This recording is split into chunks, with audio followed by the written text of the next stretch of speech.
So today I wanted to speak a bit more upon the topic of purpose. But before I dive into that, let's just have a moment of appreciation for this beautiful forest that I am in.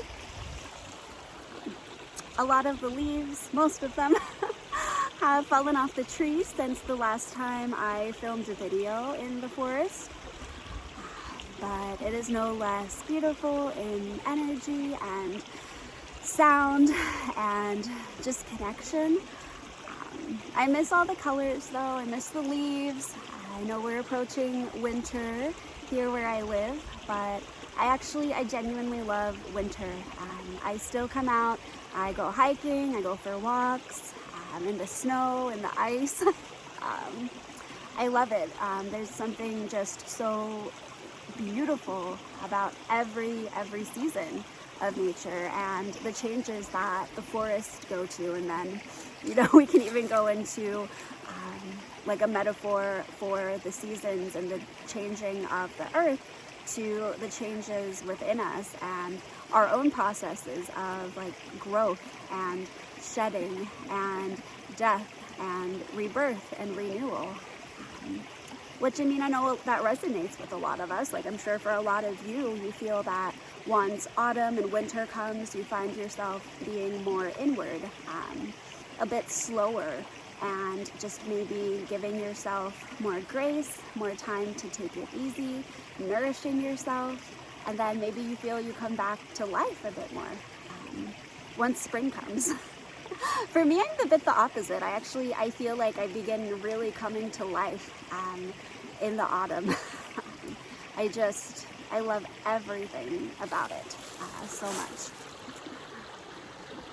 But as I said, I wanted to go a bit more into the topic of purpose and how a lot of us really struggle with knowing what our purpose is, or figuring out what purpose means to us, how we can create purpose, bring purpose into our life. And I think it's very common for a lot of people to want to correlate purpose to career. And it's beautiful to be able to bring a purpose into your career, and you very much should. But I just want to say that career isn't always the end-all, be-all of purpose. Purpose is something that we bring to every facet of life, to our relationship with our partners, with our children, with our family, and just being able to show up with that grace and that soul connection that just radiates like love and light and peace from within us for others around to then feel. I think really as humans, with our minds and our egos, we have a very large tendency to be very, very hard on ourselves and to just really think that we aren't enough, we aren't doing enough. Although when it comes to soul purpose, in my experience and my belief, you really can't ignore it.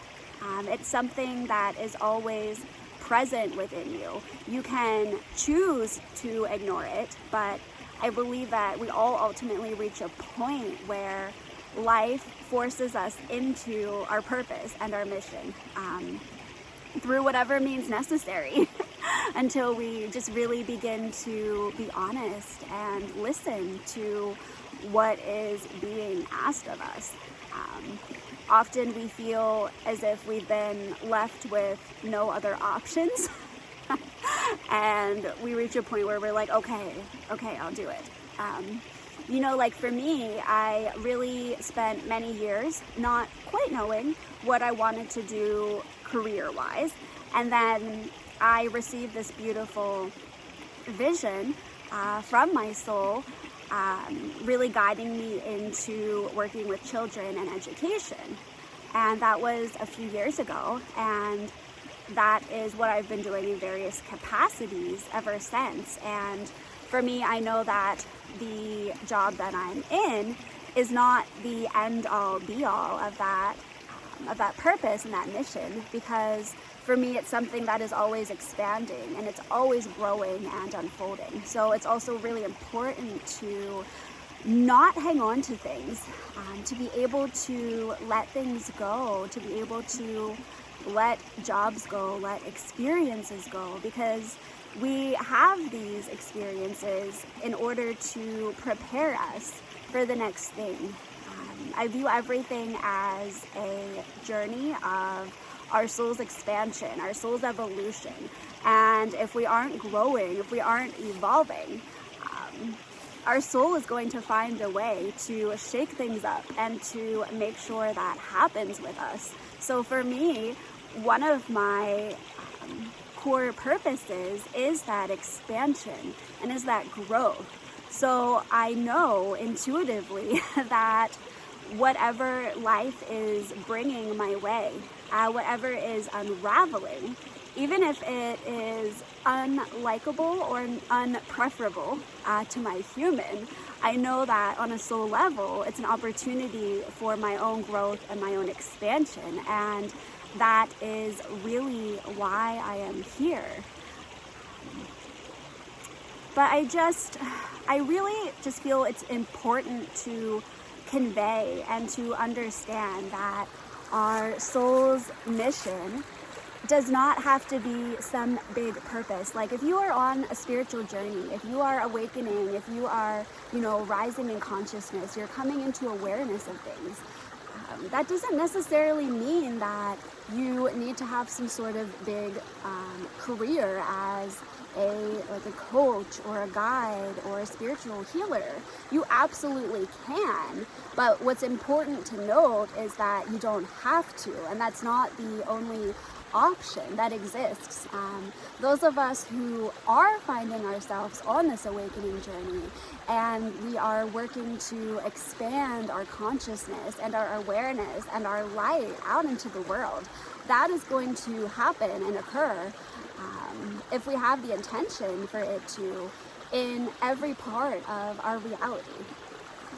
I think we often forget how powerful we are, how much genuine power from source, from the true infinite intelligence of all of creation that we are connected to in every now moment, and how just walking, just breathing, just our beingness has the capacity, the ability to emit such light and such gifts and beauty to the world when we show up from that place. So then when we show up from that place, everything we are doing becomes this beautiful act of service, of elevation, of raising of consciousness, of pouring grace and love into the world with everything we do. So when we view our experience from that lens, it really takes a lot of the weight of feeling like we have to do something massive. And I think that it's from that place of realizing our truth, our true nature, and the absolute power and beauty of that in every now moment. I think that is really when purpose begins to unravel and flow, and that is when we are going to get those ideas for things we need to act upon, and we're going to have the courage to act upon them and to fulfill them, because we know the importance of our light, we know the importance of our service here. But yeah, that service, it does not have to look a certain way. It doesn't have like service, showing up in love, bringing your light to the world. It has many, many different personas. It has many different ways that can come about. It wears many different faces. We can bring that service and that love and that purpose to everything we do. And I know that is so important, because especially with social media and everything we see around us, we are seeing almost what practically everyone on the planet is doing, seemingly in real time, even like constantly. And that can really lead to these feelings of comparison and, oh my gosh, I'm not good enough. Like, oh my gosh, I should be doing this, I should be doing that. But I think if we can bring ourselves back to this knowingness, the remembrance of the power, the love that we innately hold within us in every now moment, and we realize our ability to bring that forward with whatever we do in life. Like whether we are working as a waitress or a bartender or a package delivery service, or we are, working in the medical field, in education, in corporate and finance, all of the facets of our planet, every industry needs a raise in consciousness, needs light, needs grace and love. So I just want you to know that no matter what area you are working in, no matter where you are showing up in this world, that you are creating a ripple and a shift that you may be unaware of. And it's no less impactful than anything else. I wanted to remind everyone of that, because I reach a lot of people who just want to know how they can, fulfill their purpose and their mission, how they can serve more. That service, that purpose just really begins with remembering your ability to bring light and love into everything you do, and just appreciating all that is around you, all that you have to give, all that is given to you. We really have the choice to make every aspect of our life magical and just full of beauty and love. We just have to make the choice to remember to choose that. I think I'm going to continue on my walk. So magical here. Hopefully we can hear me over the water in this video. All right, bye guys.